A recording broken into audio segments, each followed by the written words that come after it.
सिलीगुड़ी में कई ठेकेदार संस्थाओं ने सड़क कार्य के लिए टेंडर लिया है। हालांकि काफी समय बीत जाने के बाद भी स्वीकृति ठेकेदारों ने काम शुरू नहीं किया है। आज टॉक टू मेयर कार्यक्रम में शिकायतें आते ही मेयर गौतम देव ने ठेकेदारों को सख्त संदेश दे दिया है।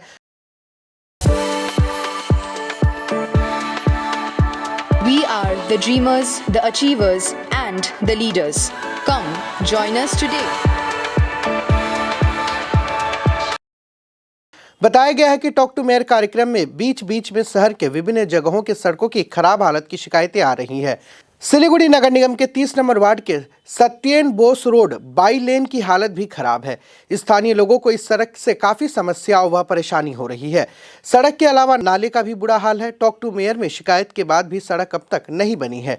मेयर ने कहा कि टेंडर हो चुका है और जल्द ही सड़क का काम शुरू हो जाएगा, लेकिन वह काम अब तक शुरू नहीं हो सका। शनिवार को एक व्यक्ति ने दोबारा मेयर को फोन कर इस सड़क की शिकायत की। इसके बाद मेयर ने ठेकेदारों को सख्त संदेश दे दिया है। उन्होंने कहा है कि 7 दिनों के भीतर अगर स्वीकृत ठेकेदार संस्था सरकारी सड़कों पर काम शुरू नहीं करती है तो उन्हें ब्लैकलिस्ट कर दिया जाएगा। मेयर ने आगे कहा कि जरूरत पड़ने पर बाहरी ठेकेदारों को लाकर काम करवाया जाएगा। रास्ता 2-3 কাজ এগুলো গভর্নমেন্ট অ্যাপ্রুভ প্রজেক্ট। হ্যাঁ, এএফএস গভর্নমেন্ট দিয়েছে, গভর্নমেন্ট টাকা দেবে। দুটো কাজ, একটা হচ্ছে 5 নম্বর বড়োর পেছনে এজেন্সি আরও অনেকগুলো কাজ করছে, বলছে একটা করে শেষ করে একটা করে করব।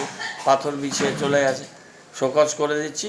শোকজের 7 দিনের মধ্যে না করলে ক্লস 2 করে ব্ল্যাকলিস্টেড করব। আর 30 নম্বর ওয়ার্ডে ওই এজেন্সিকে ব্ল্যাকলিস্টেড করতে বলে দিয়েছি, নোটিশ করেছে। প্রক্রিয়া অনুযায়ী কড়া ব্যবস্থা নেওয়া হবে, কড়া ব্যবস্থা নেব, কাউকে ছাড়া না। এরকম আমি নাম গুনে বলতে পারবো না, পুরো রিভিউ করছি।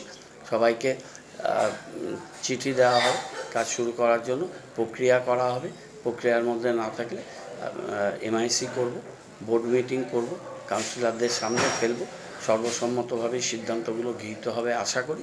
তারপরে সেই অনুযায়ী ব্যবস্থা নেব এবং ব্যবস্থা নিয়ে আমি গভর্নমেন্টকেও জানি, তাদের যাতে আর কর্পোরেশনে ফিরে না আসতে পারে সেই ব্যবস্থা সুনিশ্চিত করব।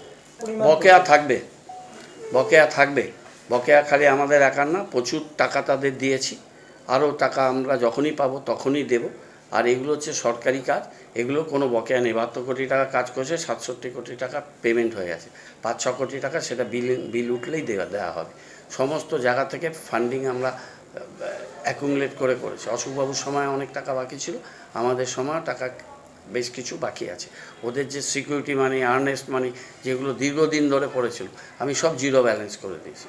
যত জিরো ব্যালেন্স করছি তত ওরা এসে ওই পুরনো কাজে কথা বলছে। গভর্নমেন্টের কাজের জন্য তাদের টাকার কী আছে? তাহলে তারা টেন্ডার নিয়েছে কেন?